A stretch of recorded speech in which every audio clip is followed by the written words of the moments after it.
Permettez-moi de commencer par briser une idée reçue.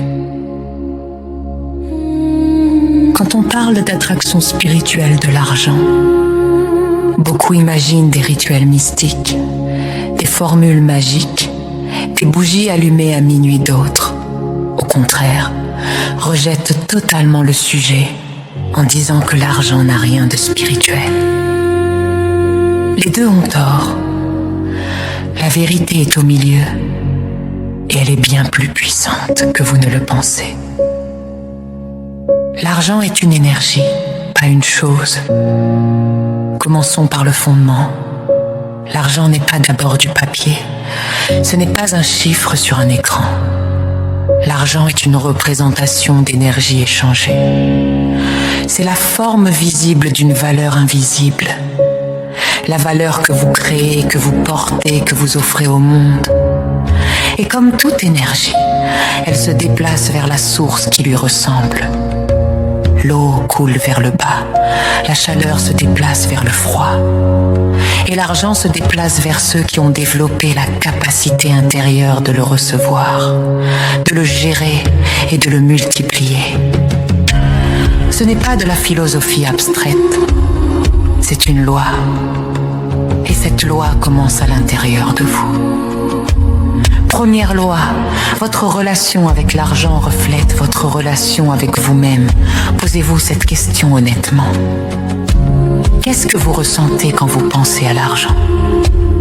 De la culpabilité, de la honte, de la peur, de la méfiance.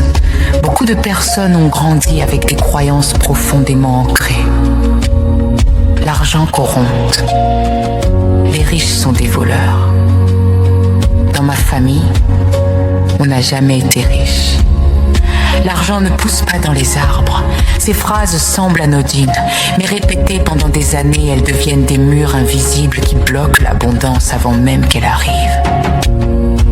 Voici la vérité spirituelle. Vous ne pouvez pas attirer ce que vous repoussez intérieurement.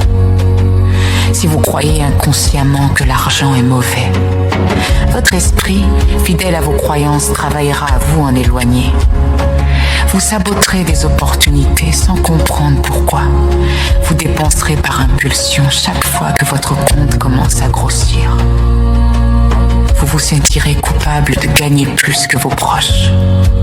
L'attraction commence par la guérison de votre relation avec l'argent. L'abondance est un état intérieur, avant d'être une réalité extérieure.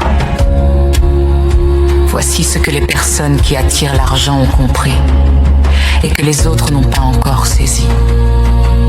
L'abondance n'est pas une destination. C'est un état d'être.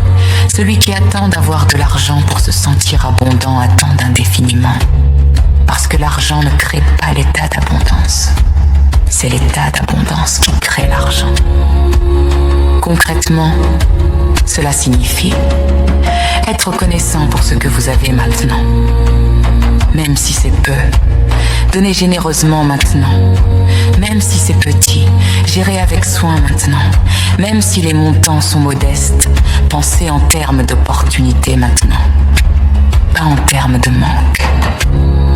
La gratitude est l'un des outils spirituels les plus puissants pour attirer l'abondance. Pas parce que c'est magique, mais parce que la gratitude programme votre cerveau à voir les ressources là où il voyait auparavant des obstacles. Un esprit reconnaissant est un esprit ouvert. Et un esprit ouvert capte des opportunités qu'un esprit fermé par la peur ne verra jamais. Voici la troisième loi. Vous attirez ce que vous êtes, pas ce que vous voulez. C'est la loi la plus inconfortable, mais c'est la plus transformatrice. Vous n'attirez pas l'argent parce que vous le désirez fortement. Des millions de personnes désirent l'argent intensément et restent dans le manque. Vous attirez l'argent parce que vous devenez le type de personne que l'argent suit. Et qui est cette personne? Quelqu'un qui crée de la valeur réelle pour les autres. Quelqu'un qui résout des problèmes que les autres fuient. Quelqu'un qui investit dans sa croissance en permanence.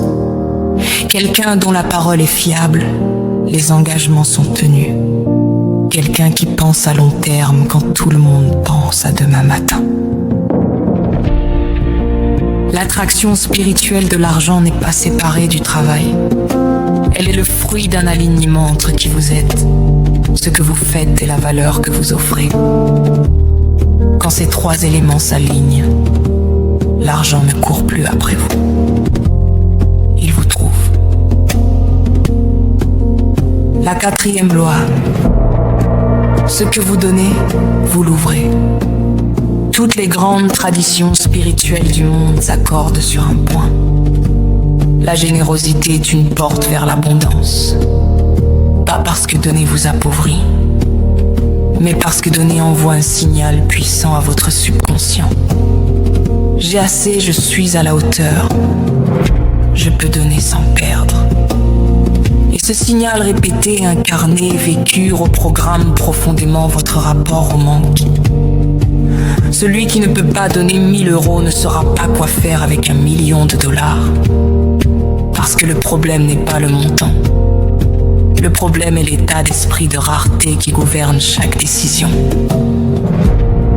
Donnez pas pour recevoir en retour. Donnez parce que la générosité est l'expression naturelle d'un esprit abondant. En conclusion, nous dirons que l'attraction commence à l'intérieur.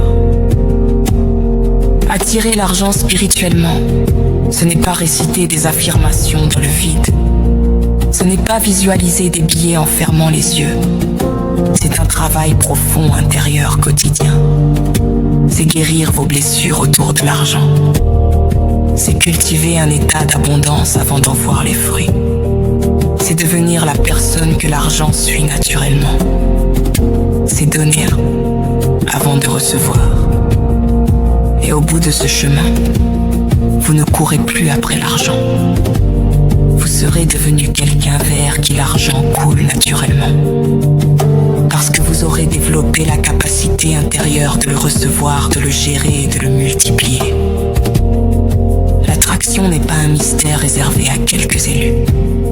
C'est le résultat prévisible d'une transformation intérieure profonde et cohérente.